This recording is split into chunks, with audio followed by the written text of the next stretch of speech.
Hey guys, it's Danny Elliott. Welcome back to the show. Thank you for joining me today. We hit 100 subscribers. So I want to first thank everybody who subscribed to the channel. And if you're not subscribed, please consider subscribing. I appreciate it. But today I want to talk about this story. Did you know that on the 4th of July, when in the United States, Americans here in the land of the free stuff were celebrating their dependence on government, because as we know, 50% of the population in America is dependent on the government. Did you know that on the 4th of July in Mexico City, they were smashing storefronts and graffitiing buildings and protesting Americans who are contributing to the Mexico City economy by opening up Airbnbs and travel and leisure businesses? Did you guys know that? Because I didn't know that. I found out in the comments section on YouTube. But in Mexico City, they were having xenophobic protests, and that's in the words of Claudia Sheinbaum, who's the socialist president of that country, Mexico. She made a deal with Airbnb, and since 2020, there's been a proliferation of different travel and leisure businesses in Mexico. And now the locals are pissed. And now they're screaming and yelling that they want these damn Americans to go home. They're saying these Americans need to pay their taxes, stop speaking English, and get the hell out of Mexico. So, you know, I'm going to be moving up. I am moving overseas. I've made my decision already. And, you know, when you're thinking about moving overseas, one of the first things you want to think about is, how do the people treat foreigners? A lot of people have moved to America in the last several decades, right, guys? I mean, we treat foreigners better in America than anywhere else on planet Earth. If you come to the United States, you get a $10,000 debit card. You can walk into the country. You don't need to stop and get a visa. You don't need to tell the government you're a tourist. You walk right in. You get free stuff. You go immediately on welfare. You can have children and get more money for each child you have. And once you have a child, then basically you're established and you're going to stay here forever, because we don't want to break up families, right, guys? You know, we hear that in the media all the time.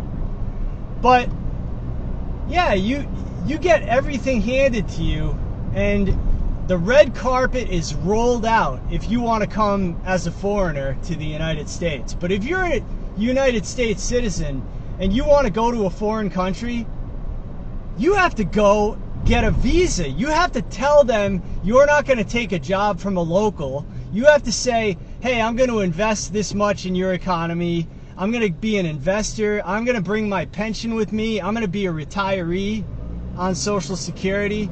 I'm going to contribute to the local economy. And I am not going to take a job from a local, and I'm going to learn the local language. Like, I'm thinking about moving to South America, right? So I'm going to learn Spanish. I'm going to get a professional visa. I'm going to tell them, hey, I'm going to contribute this much to the economy. I'm going to potentially start a business. And so I'm looking at a place that's going to offer an equal exchange of value for what I'm going to bring. But, you know, if you want to come as a foreigner to the United States, you don't have to offer anything at all. You just have to show up, and you have to promise that you are going to take a job from a local, and you are going to represent cheap labor for the corporatists and for the government. The political elite wants more foreigners coming to the U.S. because they are cheapening the labor. They're bringing labor rates down because they don't want to pay real wages to Americans. So they've just eliminated Americans from the workforce. I mean, what do you think every single policy that's been implemented by the government in Washington, what do you think the goals of those policies are? It's basically to kick the native-born Americans out of the workforce, right? To diversify the American workplace. And that's why since 2018, there hasn't been a single job created for a native-born American. All of the jobs since 2018, except for like I think the last quarter we finally broke this streak. But since 2018, the jobs in America have gone to foreign-born workers exclusively. And you can look this up, and I'll put up a graphic on the screen so you guys can review it. But that's what's going on. And that's why I'm leaving, because as an American, there's no place for me here. So, am I going to move to Mexico? Am I going to move to Mexico and start a hotel business? Like, because I used to be in the hotel business, right? I was a hotel executive. Over 15 years in the biz. Once you spend 10 years in hospitality, you can never really leave. It's kind of in your blood, and you always kind of want to go back. Like, I still kind of want to buy a hotel in a city in South America and add value to that economy. But am I going to open a hotel or an Airbnb in Mexico City if they're going to show up and smash out my windows? Do I want to be in a place like that? Do I want to go to Mexico? No. I don't want to move to Mexico. I want to move to a place where people appreciate my contributions. I give to the economy. They give to me. They support my business. They allow me to do business there. I pay my taxes through the revenue that I generate in my business. Like, I don't know what all this stuff about Americans need to pay their taxes. We pay our taxes, boy. We will pay our taxes forever and ever until the day we die, because we have citizenship-based taxation in the USA. We can never leave the IRS unless we establish citizenship by naturalization somewhere else, or if we are able to get citizenship by descent, which I'm ethnically Irish, but unfortunately I can't trace my ancestry because my birth certificate's fake because I'm adopted. So I don't even have a real birth certificate. I have a fake birth certificate. My biological parents aren't listed. I only know one of them. My mother's from New York. I don't know where she is.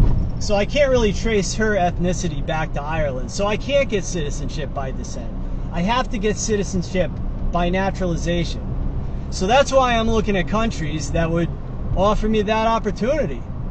And that's why I really like Ecuador. And you know what? Everything I've heard about Ecuador is that the people are warm and genuine and courteous to foreigners.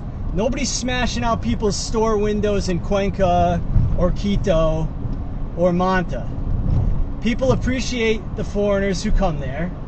And it's a US dollar currency down there, so it's easy. You don't have to think about an exchange rate or try to figure out how many million Colombian pesos you're going to need for the thing you're going to buy to exchange your US dollars, right? And I can live there, and I can go to Colombia to visit. I can go to Peru. I can go to Chile. I can go to Paraguay. If I move to Mexico, what am I close by to? The United States? Like, I really don't even, I mean, do I want to go back to the United States? I'm in the United States right now. It's not that great, you know? The real estate market is overpriced. Stocks are at an all-time high. There's no real buying opportunities here in the United States. And I mean, that's why Scheinbaum did this. She said, hey, these Americans are going to come down here. They're going to take their money. They're going to get the hell out of that lockdown country. They're going to start businesses in Mexico City. It's going to be good for our economy. Because she was the mayor of Mexico City in 2020. So, you know, this is basically her creation with pricing out the locals. And I mean, what do you think the foreigners living in the United States have been doing to the housing market, guys? What do you think about all these international investors that are involved in the U.S. real estate market? They're all pumping up the price, you know? And all of this debt, like, we're guaranteeing every single mortgage in America. I mean, there's millions of people not paying their mortgage right now. And nobody's getting foreclosed on, right? As long as we can pump up that price more and more and make housing more and more unaffordable for average families in America, that's what they want. That's what Powell wants. That's what the Washington government wants. They just have to keep on pumping up the asset price as far as they can go. And that's why nobody can afford to live in the United States anymore. And that's why people are looking to move overseas. This is not hard to figure out, you know, if you just think about it for more than 10 seconds. So Americans moved to Mexico. But now we see that you're getting your store smashed out, you're getting graffiti on your building, you have people marching up and down in the tourist areas saying, "Go home, gringos." So, do we really want to live in Mexico? I'm thinking I don't. And Mexico is in North America, and North America is going down the tubes. Canada's in huge trouble. Their housing market is overpriced even further than the American real estate market is overpriced. No one can afford housing there. And, you know, Canadians are trying to get out and Americans are trying to get out. And now we just passed the big, beautiful bill. It's going to increase the debt $4 trillion more dollars. So what do you think that's going to do to the cost of goods and services? What do you think that's going to do to the housing? And I mean, Trump's got a new tariff on copper. Copper went up 17%. So now housing is going to get even more expensive because every new house needs copper. So if you build a house, it's going to be more expensive now. Tariffs make everything more expensive.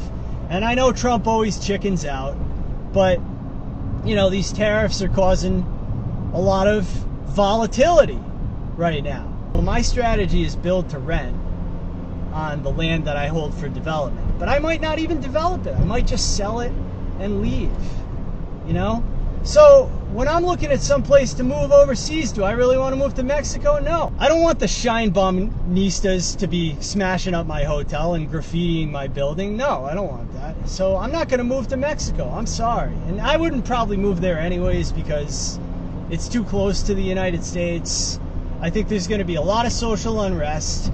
Mexico City, that's what they were calling for rent controls. They were calling for, you know, an end to all of the gentrification, which basically refers to the fact that they took distressed real estate and improved it so that it could be a business again, so that it could generate revenue for the investors and for the government. But the problem is the government just takes all our money and steals it, and then they spend it, they blow it on themselves. The political elite steal all of the proceeds. So this business that Americans need to pay their taxes, I mean, hey, listen, we're paying our taxes, okay? We come as foreigners, we make an investment in the economy, and so we get benefits because we get to live in the country. We get to leave the United States behind. We get a better investment opportunity because, as we know, everyone's leaving the U.S. Like, everyone's getting out of U.S. equities, and, you know, the money is slowly moving away from America, and it's appearing in new places. So that's what I think is going to happen. Yeah, I think we're going to see an increase in international investments, and we're going to see a decrease in international investors buying U.S. stocks. So, you know, I want to be in the global south. I want to be where the future is, but I don't want to be in Mexico. I don't want to be in a place where the people don't treat each other well.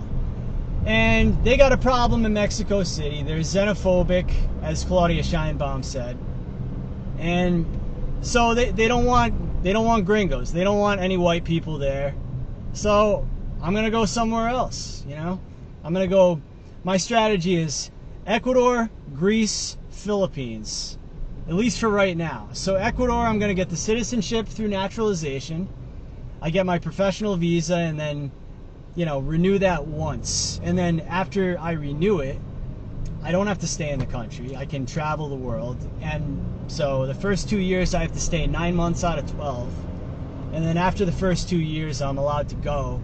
And after 5 years goes by, I can naturalize, provided that I contribute to the economy and I learn Spanish and I do all of the requirements.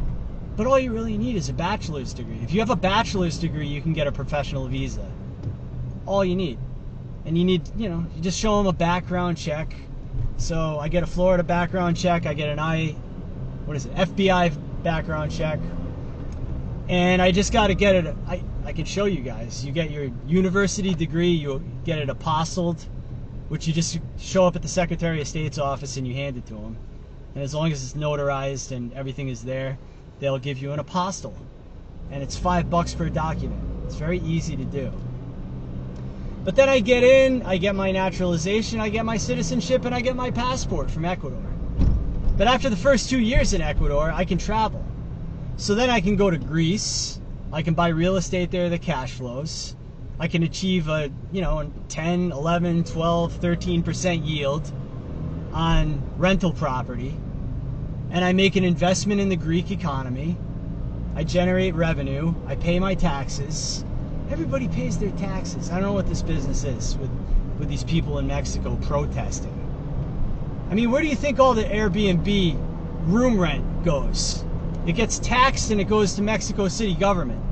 So you guys need to start asking where the government's taking the money and spending it. Because if they're not spending it to improve the community, if they're not taking care of the people that live in Mexico City, if they're not, if they're stealing all the money and not reinvesting into the community. That's what's going on in the United States. The Washington government steals all of our tax money and doesn't reinvest it into our society, and that's why we're burning out, But I can go to Greece, buy some real estate, buy a distressed property and add value to it, invest, and then I'll have a rental house where I could use it as an Airbnb, or I could use it as a long-term rental. I can use it for whatever I like to use it for.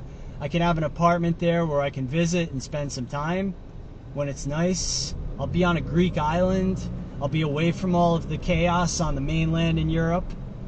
And then I can go to Philippines, and same thing. I can get a visa that lasts me up to 3 years. And the Philippines is a beautiful place to visit. And English is spoken there, so it's really easy. They have internet there. A lot of people say, "Oh, you're gonna move to Southeast Asia? They don't even have the internet. Do they even have electricity there?" Like some boomers are just like totally confused that why would anyone want to leave the United States? It's like, well, first of all, millennials and Gen Z are comparatively very, very poor compared to the boomers.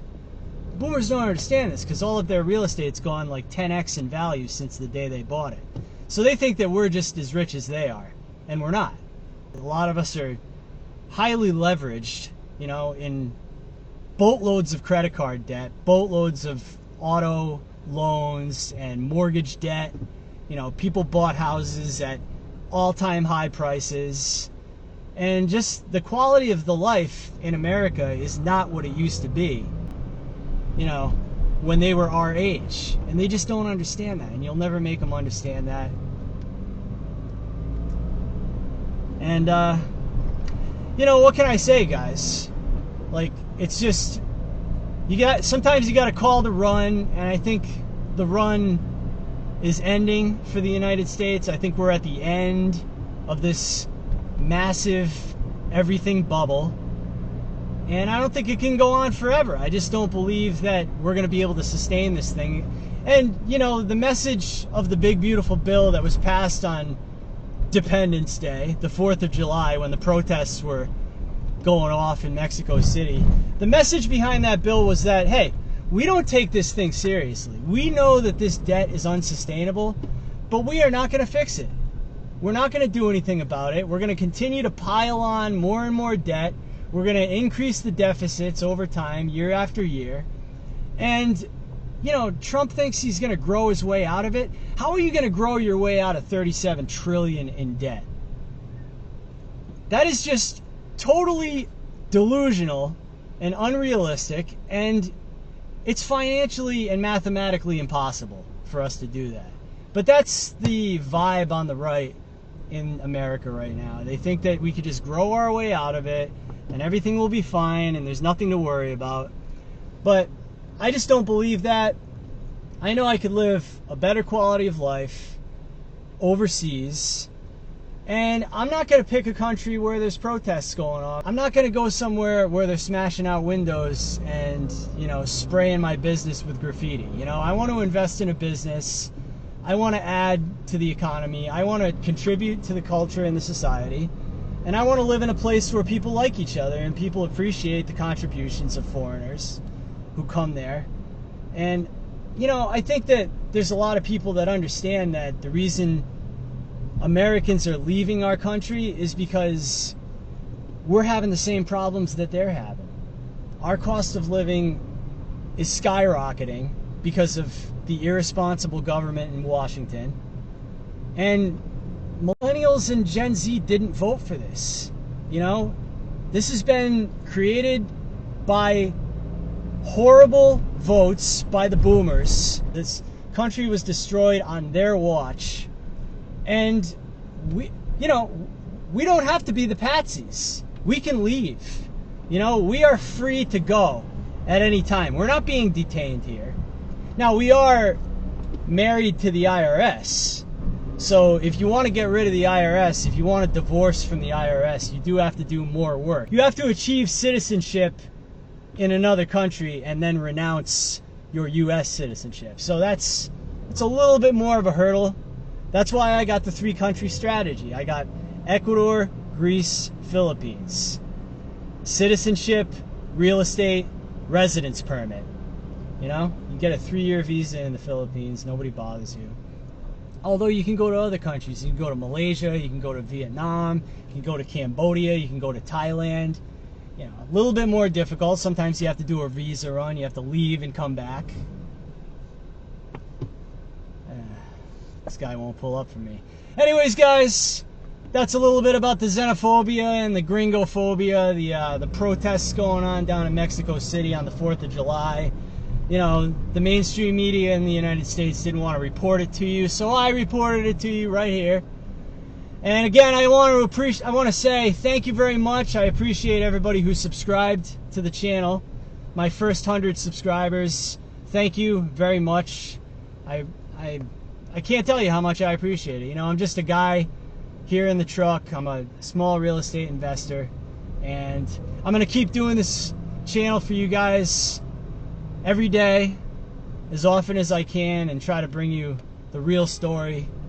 And if you're not subscribed, please consider subscribing if you like this channel. If you like the video, hit the like button. If you don't like the video, hit the dislike button. Give me a big thumbs down if you didn't like it. And if you want to see the next video, make sure to click the bell, and that's the only way you'll get it. Subscribing is just kind of you know, I like the channel, but hey, YouTube, don't ever show me another episode again. But if you do hit the bell, you'll see my next episode when it comes out. But thanks again, guys, for joining me today. It's a nice weekend. Got some sunshine here. Got a little art festival happening down here, but I'm heading down to the beach. Thanks again, guys. I'll see you in the next episode. I'm Danny Elliott.